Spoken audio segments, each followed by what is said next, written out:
So it's not often I get to share my bed with a musical pioneer, but here I am with musical pioneer Adam Lambert. Under the covers? I say musical pioneer because you were the first artist, LGBT out artist, to have a #1 in the Billboard 200.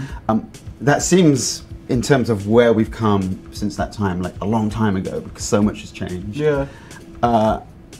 We've seen Frank Ocean, Sam Smith, other artists successfully break through into the mainstream. You were the first.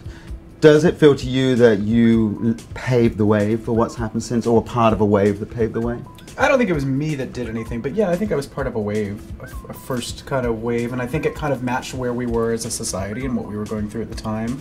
It's been 6 years, and a lot has shifted. I also think, you know, at the time, you know, looking back, I was guessing. I didn't have a blueprint. I didn't have anybody, you know, in my ear giving me, you know, a guidance or, you know, this is how it's done. Right. And so it was a guessing game. It was like, you know, some steps were the right steps. Some steps I look back on now and I'm like, I might have done that differently. But I came off Idol, and, you know, with that show, you come in with an audition song, and you work with the producers to kind of steer like what lane you perform in for the entire season. And I came in with a Michael Jackson song, funny enough, and they were like, "That's interesting. I've forgotten that." Yeah, and they were kind of like, "What else do you have?" And then when I sang Queen, they were like, "Aha, that's your lane for this show." Right. And of course, I love classic rock. I love a lot of different types of music. But with that was kind of my trajectory. And then I came off the show, and I loved getting to play dress up and feathers, and I really dove into that. Right. You know, I mean, I put a lot of glitter on. Okay, next question. Yeah. Your dinner party. Where is it? Who's invited? Anyone in the world, living or dead? 3 living people. or dead? 3? Yeah. That's a kind of a small dinner party. It's a little supper for 3 good friends. Well, Freddie Mercury. Okay.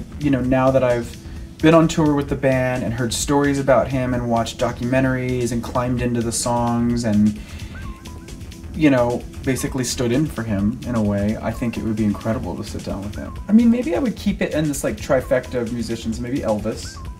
See what he was about. Okay. And maybe Michael Jackson.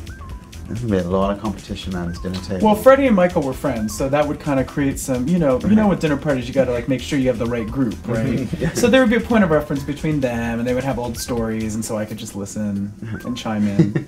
Yeah, but they were friends. Actually, you know, Michael was the one that kind of pushed Queen to release Another One Bites the Dust as a single. Oh, really? That was he was, because they didn't think song. that was a single. They thought that was like a B-side.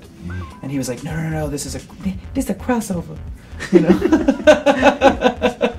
So Can you do Elvis next? not really, I don't know.